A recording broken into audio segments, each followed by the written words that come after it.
everyone, and welcome to Growing Together, a gardening podcast with me, John Lamb, and Don Kinsler, a lifelong gardener, the North Dakota State University Extension horticulturist for Cass County. Don, how are you doing today? I'm doing great. Boy, in this extended warm weather, our tomatoes are loving it. Do you still even have tomatoes?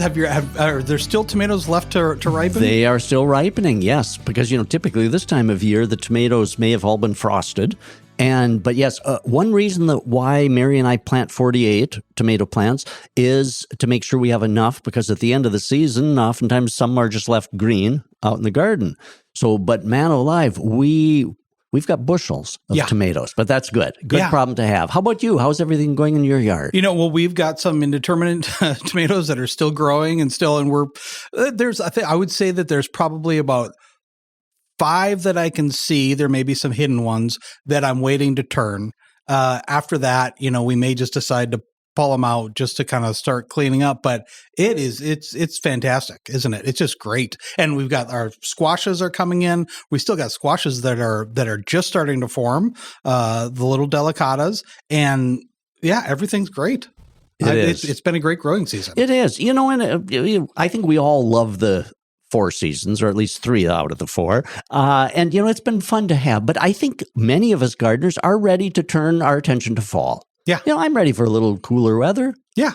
It'll be nice. And especially now when we're recording this, it's going to be about 90 degrees today. It seems really unseasonably warm. And we're going to talk to Jesse Ritka from WDAY Meteorologist about the weather and gardening and kind of how the weather has been affected gardening. But first of all, you've got a question from a listener.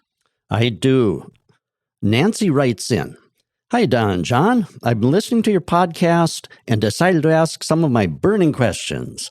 And Nancy asked about 4 questions, but we're going to talk about just 2 of her questions today. And the first one is carrots.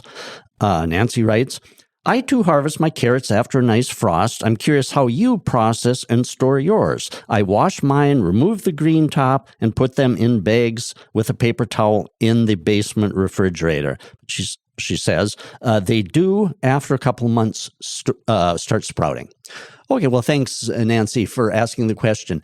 And it sounds like you've got a great method. Refrigerated storage is perfect for carrots. Upper 30 degrees temperatures in the fridge is ideal.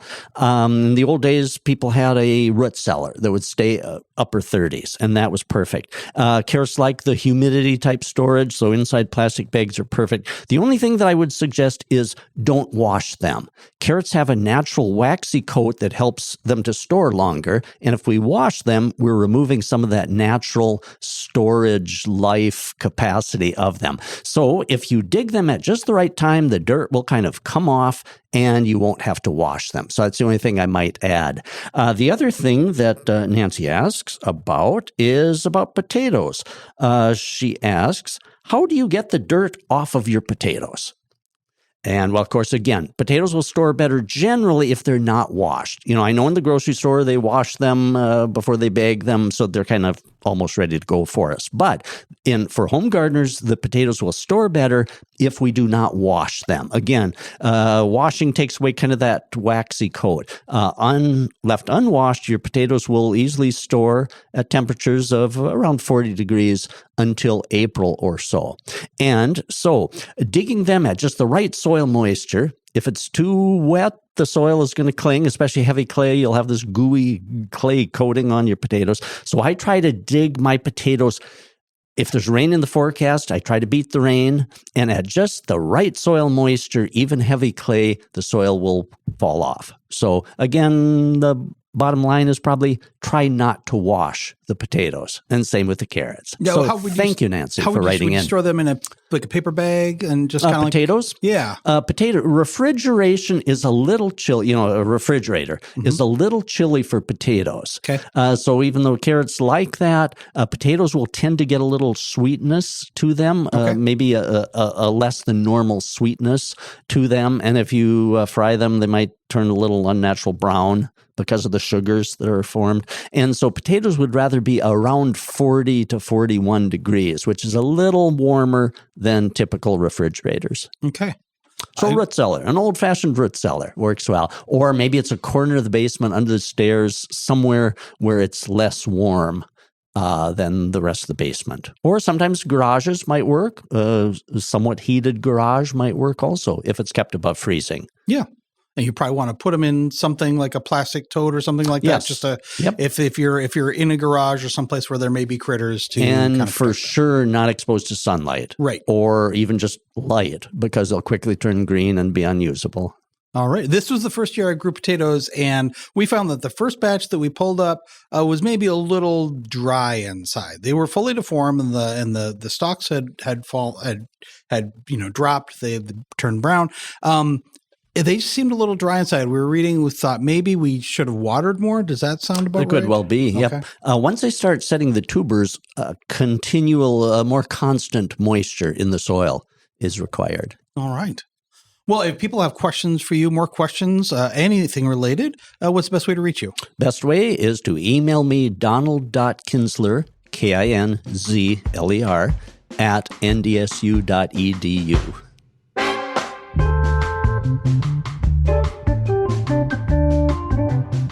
And somebody who gets a lot of questions, Jesse Ritka, from the chief meteorologist from WDAY. Is that chief meteorologist? Is that the right term? Or is now that, it is, yeah. It is now, yeah. Yeah, welcome to our podcast. Yeah. Thank you for having me. This is fun. I'm already learning so much. And I'm sure you get asked this all. How is the weather? Right now, it is incredibly warm for fall, so my children are loving it. I'd like the fact that I'm not having to bundle them up to send them out to the bus every day, and it has been a lot less active in terms of severe weather, so I'm okay with the severe weather coming to the end, which it was a very kind of tumultuous, tornadic summer in North Dakota. We certainly got off to that start, right away in June. Yeah, June 20th, we had, the incredibly high amount of tornadoes touched down, including the EF3 in Enderlin. And we were on air for 7 hours that night. And the month of June was pretty tumultuous, but it kept on going in July, even in August. And then even just in September, we had 19 tornadoes touch down in the middle of September in central North Dakota. So it was a pretty volatile summer. In fact, the most tornadoes touched down in North Dakota history, as far as recorded history goes, with over 75 tornadoes this entire summer, just this year. So it has been stormy, and now we've kind of turned the storms off, and we've kept the heat around. I'm waiting for fall to really hit, though. Fall is my favorite season, and I really wish we could get a little bit more crisp mornings, some cooler temperatures, but not cold yet. I think, that there are definitely people who, I would say the two favorite seasons for people in the area are fall and summer. And it's understandable because there's more accessibility to do things outdoors. You can spend more time outdoors. You can do things. You can be productive.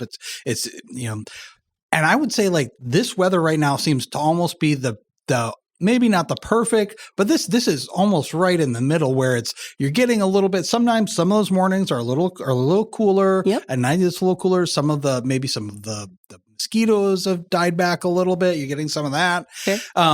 But it's still it's great to be outside right now. It is nice. I've been getting a lot of yard work done. Yes. The past couple of summers, we've been having these drought conditions. And as Don, you were saying, the clay soils, right? That's been pulling away from our house. So we got a bunch of dirt and filled that in this.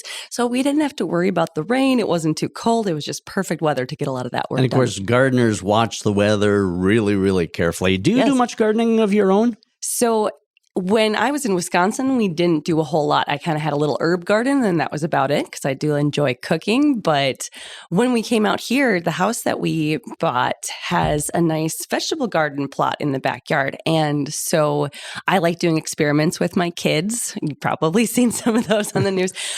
So we kind of treated it like an experiment. So we'd go to the store and let the kids pick out what they wanted to try to grow. And so it was a big experiment for us. My youngest loves tomatoes, so nice. He'll just eat them off the vine. He will eat them all.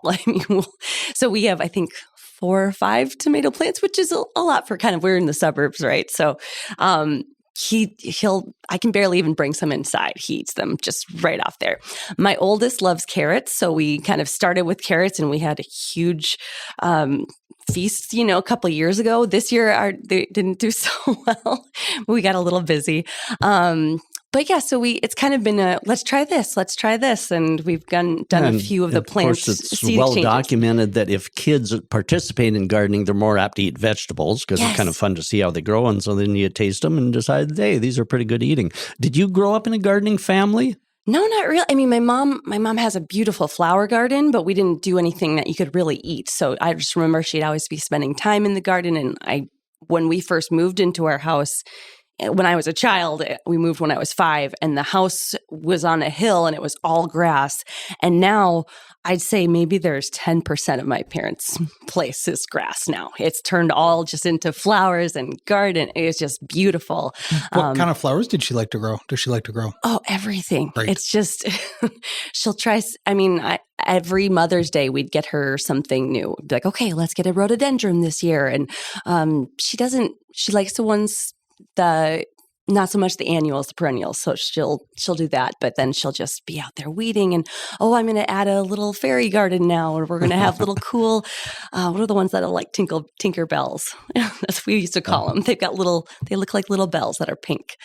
So, Bleeding hearts? No. Okay. Or, boy, I'm having a mental block too. See, I we know just exactly. call them little Tinker Bells, but they're a little cute let's and kind go of with add that. a little magical element to the garden. So that was cool. On afterwards, it'll come to me exactly what it is you're describing. Sure. I know exactly what you mean. Coral bells. That's it. Yeah, exactly. coral bells. Yes. Sure. Yeah, awesome. I bet your kids love visiting there too. Yes. That'd be great. It's just the front is all garden, the back's kind of forest. So they make little forts, and then they can just use their imagination and let it go wild out there. So. So how has this year been? You said the tomatoes really great, carrots not so much. Yeah. Are you still having tomatoes? Or are they all? Our tomatoes are still going wild. Yeah. It's he likes the really small ones, so we get the cherry ones and then the grape tomatoes. And we tried what are the orange ones? My garden knowledge is not very high. The cherry tomato, a sun sugar is my favorite. That is, man, that's like candy on a tomato vine. Mm-hmm, mm-hmm. And they're great. They're great to pick them right off and eat them. And one will feed a family of 10 or so. Or just my 8-year-old. Oh, you're right. Yes, if he nibbles directly out in the vegetable patch. We also really love to do the snap peas. They'll eat those straight off too. So they're awesome. I actually remembered this year to do 2 plantings of those. So you did awesome. Because the last several years, it's like, oh my gosh, they're all ready now and we can't eat them now. And they just they would keep on wanting to eat these snap peas. And then, so I did 2 sessions this year. Yeah, that's planted awesome. about 2-3 weeks apart. It's interesting. Certain gardening years or growing seasons can be remembered. I tend to have a short weather memory. Most people do. Okay, but certain years, I remember the summertime flood of 1975, because we were flooding all over the place. 76, it turned very dry. And so I remember I had a hard time gardening. I was in college because it was that dry. And of course, the winter of 96, 97 and the big floods. Yep. Is there anything that this year is going to be remembered for weather-wise, kind of with the growing season? Anything that sticks in your mind? Honestly, the tornadoes, the one thing, but so there's that. But I think this year, probably the fact that we finally got very close to average rainfall. And the last several summers, we've been dealing with drought conditions. So I think for me, it was, I haven't had to water the garden as much this year. I think a lot of people, same thing. We didn't even turn our sprinkler system on this year either for our lawn. Yeah, and the lawns were beautiful all the way into July and August because of the rains that you mentioned. Yes. And I was so happy because, when your lawn is crisp and crunchy and, it just kind of detracts from your whole yard. And we likewise don't have an irrigation system. And so I was so happy in July and August, the grass was just as green. Now it's been kind of not so green. Right. And, starting to see the cracks form in my backyard. So we did really have average rainfall. Yeah, at least for Fargo. Grand Forks is about 4.5 inches low on rain from, I went back and looked through the stats from April. So kind of end of the snow season through now. Grand Forks is about 4 inches low. That must be a challenge, though, because there's gardeners all over the state, the region, North Dakota, Minnesota, South Dakota. And that's got to be a challenge, though, because each of us gardeners look at our place. Sure. Specifically, my street and my yard. And so then sometimes we don't realize. So it must be hard for meteorologists when gardeners, what's the rainfall been for my yard? Mm-hmm. What's it been? And, we don't always think. So it's got to be kind of a challenge for meteorologists to kind of respond to gardeners over the big whole area. Because like you said, even though Fargo was okay, then you indicated Grand Forks was maybe different.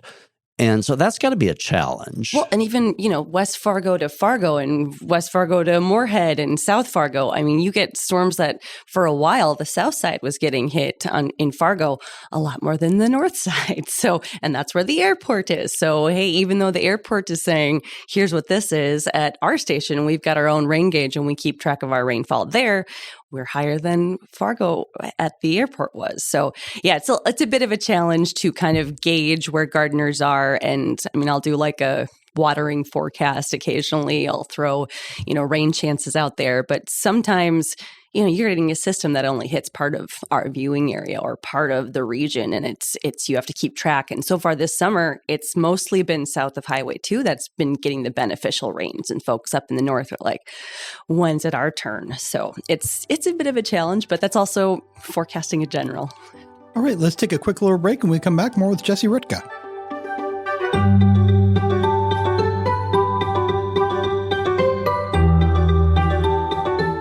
Get 6 months of local news for just $2. You get unlimited access to the news and information you need to stay connected to your community.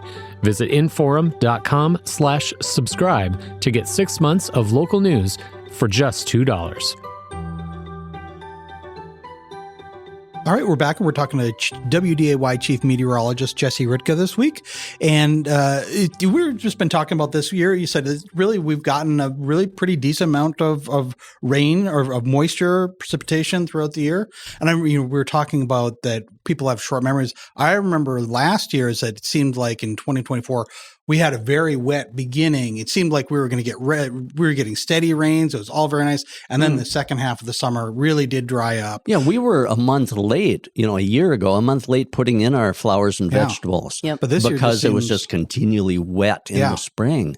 And this year it's been stretched out. It's been a little bit more. We got our planting done when I'd say kind of normal. My 10-day planting window that I love is about the 15th to the 25th of May. That's kind of a nice planting window. Is that around Mother's Day? Yeah, just kind of right after. That's how I remember. Kind of right after, Day-ish. The 10 days or so, kind of after Mother's Day, and then you can kind of monitor. Does it look like we're going to have some chilly nights? So I should delay a little. So this year, I was able to plant kind of more normal time, and many gardeners were. But one thing that gardeners did notice, and there was a lot of chatter on social media, people's tomatoes seem to be slow to ripen. When they're normally ripening, I suppose, depending on variety, late July, maybe first part of August. But there's a lot of chatter about tomatoes just not wanting to ripen. But of course, now it's been so warm that the tomatoes are ripening just fine. But was it possibly, did we have kind of a lot of fluctuation early especially in the season? May. Yeah, because May came in, we had, I think, 3 or 4 days in the 90s. Oh, that's and right. And then we had temperatures fall into the 40s for a few days. And I think I had planted my first little crop of peas, and then the temperatures fell into the 40s. We got some 30s. And so that kind of actually killed part of my peas because I hadn't planted. I planted them a little too early. And then after that, it started getting warm again. So we had this fluctuation, especially in May. So if you got in the garden a little early, you're like, oh, 90s, this is great. And then we had that stretch of 40s and overnight lows in the 30s. And so, of course, tomatoes being a tropical plant, tropical native, if the temperatures get too chilly, they can really be affected. It takes them a while to recover. So now, I remember that. It was in the 90s.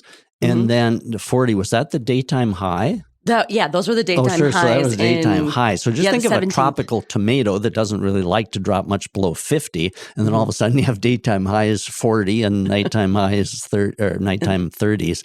And so that, I suppose, most likely delayed tomatoes. They had to recover from that. Well, then even it seemed like in September, the first little bit of September, it was really cool. And it seemed like we were definitely going into fall. Right. And then it's warmed back up again over the last, 3 weeks? Yeah, we had about 4 days in the 40s and 50s and 60s, and then it was like, nope, we're back into the 80s, and then, just had 92 degrees on Monday, going for a high of 90 around Friday, so we're talking close to record-breaking temperatures early October, and so, that just extends that growing season for us. Speaking of that, on Facebook, there's a lot of photos of lilacs blooming. Right, I've been getting a lot of those into the weather email as well. Exactly. And so some of the chatter has been, has this extended warm fall, has that caused them to bloom again? But if you look carefully at those photos of the lilacs blooming, there's no leaves on them.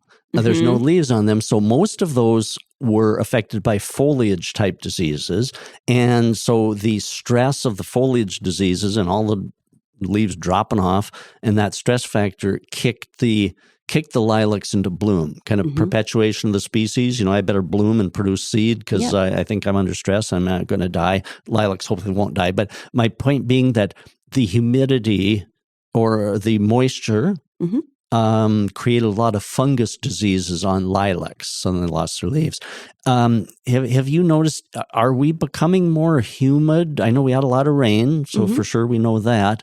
And diseases and leaf humidity seem to go together. Are you noticing any trends about increasing humidity in our areas? This year, more so than the past couple of years, because we've had those drought conditions, so we just haven't had the amount of water vapor in the air. So, since we've had a slightly more stormy summer, we've gotten a lot more rains, and it's not just, here's a quick gentle rain for a day. It's been these more flash flooding situations that we've had a couple of those in Fargo where streets have been flooding. We've had urban flooding. So you're getting 3 inches in a short amount of time, and then that's just creating, it's because of the clay soils, they're not absorbing that water faster. So it's just sitting, it's taking some time to slowly recede. And of course, since we've had so much rain so far this summer, the ground has already been saturated. So this year, especially in the ground, a lot higher soil moisture content than the last several years. Yeah, and you mentioned that right now, here, through September and looking into early October,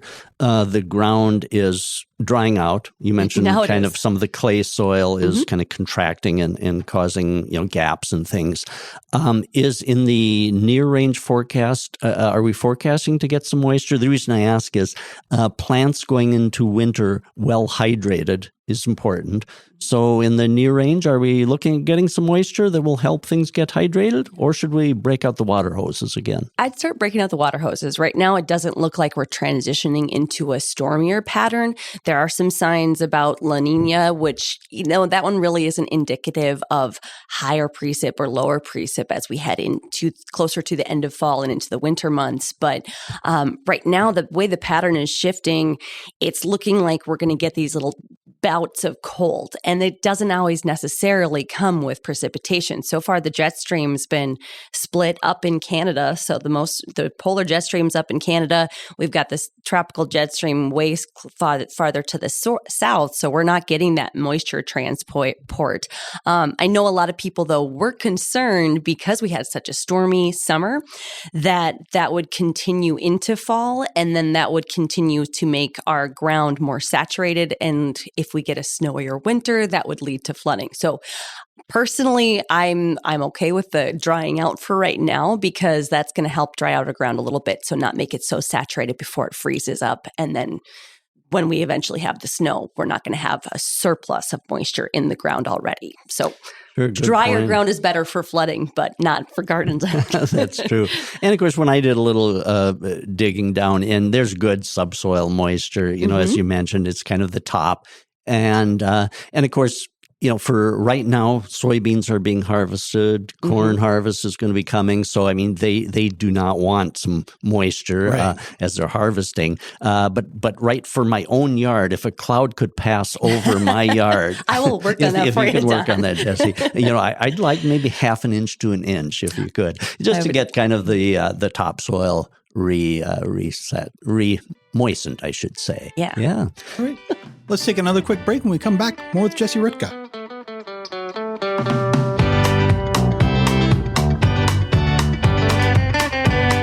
If you're loving this podcast, be sure to check out our full lineup. From news and local politics to sports and true crime, Find your next great listen right now at inforum.com/podcasts. That's inforum.com/podcasts. All right, we're back and we're talking to WDAY Chief Meteorologist Jesse Ritka this week. We've been talking about this kind of like, I don't know if it's unseasonable is the right word, but a really warm fall. I mean, we're talking, it's a number of degrees above average, right? Yeah. So September for Fargo, 8th warmest September on record. Last year was the first warmest. The year before was the second warmest in recorded history. So records back to the 1800s. But yeah, 8th warmest for Fargo, 5th warmest for Grand Forks. So unseasonably warm is fine because it wasn't it seems to be changing. Yeah. Right. Especially when we're talking 90s and not just, a stray day. September averages 1 90-degree day on average every year. But when you're having a stretch of upper 80s, that's when you get to more, hey, yes, this is unseasonably warm, especially at the end of September. Most of that one average day in the 90s comes early on. But now that we're getting into October, we're losing so much daylight. We're losing about 97 minutes, I think, from October 1st through Halloween. And so that 90-degree chance is diminishing very quickly. I think the latest 90-degree is around October 13th. So, okay. Yeah, the fact that we get down to less than, 10 hours closer to 10 hours by the end of the month really diminishes the fact we can't get too much heat. And it's been nice for gardening to be free of fall frosts in the Fargo area. And so I bought a that's frost been blanket nice. this year. This is why, right? This is the jinx. Let's get into it. Yes. And so, but now at this point in October, I'm ready for frost. I'm not going to feel cheated. Now, if we get an early fall frost, I kind of feel cheated and I'm out covering things up with a blanket and a flashlight, So anyway, is there an average fall frost for the area? Yeah, generally it's in early October is our kind of frost, but that's been changing since the 1970s. That was closer to the end of September, and now we're getting closer to the first or second week in October, depending on where you're at. So our growing season, as far as the freeze goes, has extended by almost 2 weeks compared to the 1970s. Yeah, because that's interesting because I always think of September. I think I might have been a young little gardener when we had an August frost and late August, but I was always thinking September, frost. So yeah, so I'm delighted. I always say I don't trust spring, right. But it's been nice to have these somewhat delayed couple extra weeks of gardening. Couple extra weeks of bugs too, though. Yeah, one of the other things too is it seems to have prolonged maybe some allergy season. People who have allergies. I know you're not an allergist, but it's atmospheric. It seems to be something that's been bothering some people for a little bit longer now. I don't usually remember it's stretching into October. It's usually the first couple weeks of September. Mm-hmm. And yeah, we've talked to a few allergists, of course, on DAY, but even personally, anecdotally, my voice is not where it's supposed to be. I've got tree pollens and my husband's got grass pollens. So yes, there's certainly been an extended allergy season too, because we're not getting that killing frost and kind of not having something to dampen and take some of those allergens out of the atmosphere either. And so, I'm always excited to hear about what the upcoming winter is going to be. And now I know meteorologists, you guys don't have a crystal ball that can give day to day what it's going to be like all winter long. Wouldn't that be? Would. But, it's always been interesting, kind of gardening wise. You hear all these tales, things that are meant to forecast, or people like to talk about that they can forecast the winter by different things. Now, one of my favorites is if there's a heavy seed set on trees in the late summer and fall. Some people indicate, that means that we're going to have a really severe winter because that tree knows it needs to propagate itself because it might die because the winter is going to be that bad. But foresters have studied that, and there's nothing to that. The foresters always say that reflects what has already happened. Certain things, maybe it's stress, or every so often the trees just set a heavy seed crop. So it reflects what has happened and not what's going to happen. That tree doesn't have your magic crystal ball. And so that one's been debunked. That's one of my favorites. Do you have some other of the kind of the old tales that people enjoy trying to forecast the weather, the upcoming winter? Of course, yeah. So we get a lot of pictures of the woolly bear caterpillar, you know, the fuzzy black and brown ones. And so I think we've gotten a few pictures this year and people are like, oh, the brown stripe is really thin. It's going to be a bad winter. I actually talked to a different professor about what does that mean? And similar to the trees, it's more indicative of what last winter was and when it stopped, because the earlier spring starts, the earlier those woolly bears can kind of get going, get eating. And so it's more of an indication of how the spring was and what they've been eating compared to what's going to be foretold. And of course, that's fairly easy, isn't it, to test that theory? Yeah. Isn't it? Same with the trees. It's just, take a look at what the winter actually did compared to what was being shown on the caterpillars. Mm-hmm. And so it doesn't take too many years of study. But it makes for interesting conversation. What are some others that you're familiar with? So, this one's a fun one too. So there's all sorts of lovely folklore, and they're usually some sort of little rhyme. So this is one about hornet's nest. So see how high the hornet's nest, 'twill tell how high the snow will rest. So basically, if the hornet's nest is up high, then that means we're going to get a lot of snow. Is what the folklore because the hornets were trying to avoid being covered with snow, I suppose. Right, of course. So they built it up high. Gosh, those lucky hornets to have that crystal ball. First of all, we need to worry that hornets may be around when it snows. That, to me, is the most concerning thing. Well, and so that's the thing. The hornets, they all die. It's just the queen is the one who's left over. So when they're building their nest, they're just looking for a spot that they think is best for their queen. They're taking good care of the queen, building that nest up high. Yeah. Or down, that's right. I had never heard of that one. It's a fun one, yeah. That's fascinating. There's also, I think, if you slice an onion, how thick the layers are. Heard that, yep. Yes. That one has no merit, but, kind of fun because, maybe my garden is better than yours for onions. And someone sent me a whole email describing that because it's quite a process you have to do with that onion. Well, yeah. So there's one about the thickness of the layers. There's another one where you take the layers out and you put them on a pan and you put it in the oven, and then each layer of the onion tells you what the month is going to be like of the next year. That one fascinated me. That's a whole lot of work to arrive at what may or may not be a accurate forecast. Yeah. I'm not sure what that poor little onion had to say about the upcoming winter. And then, of course, there's the Farmer's Almanac. Right. Yeah. How often do people say, "Well, the Farmer's Almanac said"? We don't get that as often. Well, at least I haven't personally gotten emails about it. Okay, I don't put a whole lot of stock in it. Right. A couple of years ago, they were getting really cutesy with the way they were describing it, like numbing cold and, bitter blast. And now they're just back to, I think this year was like colder than average and snowier than average. And I was like, well, yeah, it's always going to be cold. There's always going to be snow. It's still winter. But the latest model trends as far as the winter goes looks to be kind of close to average, but as I was saying, as we're getting into more of this fall pattern, it looks like we're going to get these little bursts of cold. That's what we've kind of got coming up this weekend with this Sunday system. It's going to give us this quick little burst of cold, but then we'll recover. So I think that's what we'll see more this winter is we'll see little batches of cold come down. And right now it doesn't look like we're in this snowier pattern. What it is looking like is La Nina is looking to be a bit more likely early on, and that tends to give us slightly cooler temperatures. It doesn't mean anything much for precipitation, but the latest for that is it doesn't look like it's going to last all winter, and if it's going to be a La Nina, it's going to be very weak. So that's not really a margin to kind of balance our forecast off of. Last winter's lack of snow was really hard on many people's perennials, the lack of the insulating snow. And I do not remember what that weather pattern was last year that was associated with lack of snow. We didn't really have. There wasn't one with correlating much with the ocean. Sure.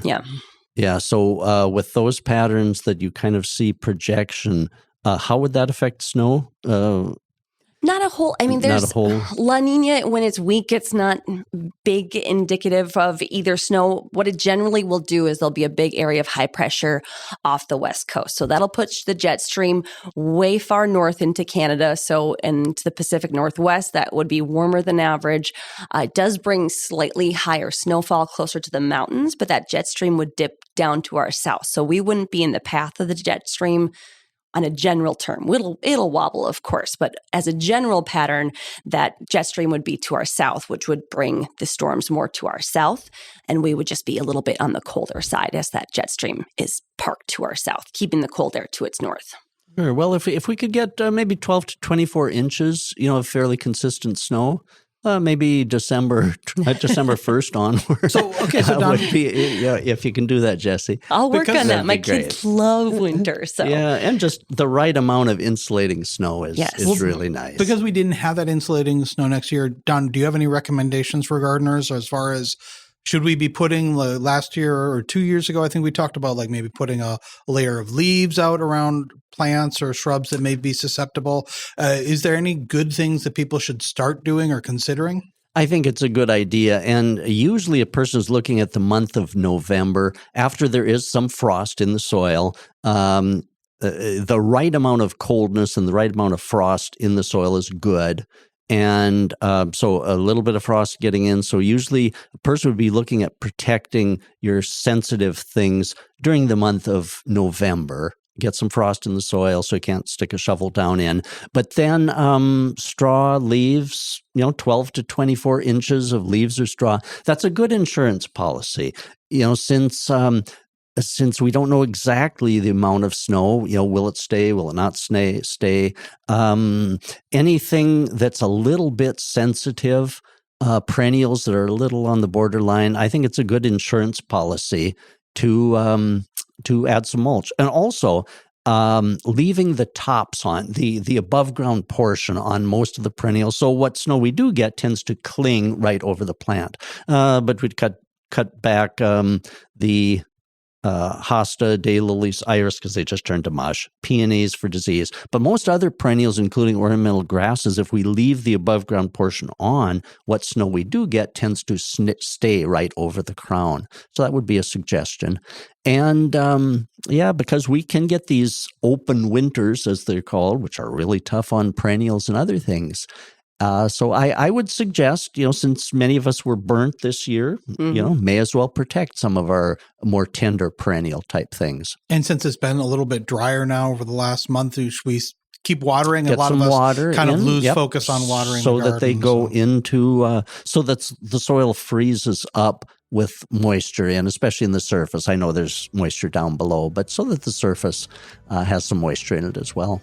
So once the leaves finally do fall off after we get that first freeze, when the area fall color hasn't been anything to rave about, has it? Right. The trees are awfully green or just kind of greenish yellowish. And I suppose, have you seen that? Oh, yeah, 100%. I'm sure a lot of people have been sending in fall colors. Sure. Like, they're not as vibrant this year. Yeah. But I mean, we were talking a little earlier, since we haven't had those cold frost temperatures, the leaves are hanging on a little bit. We've had some strong winds, and the trees are still keeping their leaves. Yeah, the fall color this year is green. Yeah.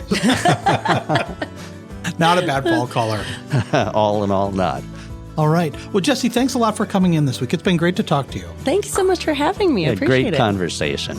Weather and gardening go hand in hand, so it's always fun to visit with you guys and interesting. It gives us kind of a good perspective, because I watch the weather so importantly. And Don, if people have questions for you, whether it be about how to prep your garden for winter or anything involved, what's the best way to reach you? Send me an email, donald.kinsler, KINZLER, @ndsu.edu. All right. Well, we'll talk to you next week. Yeah. Thank you, John. And thanks again, Jesse. Thanks so much.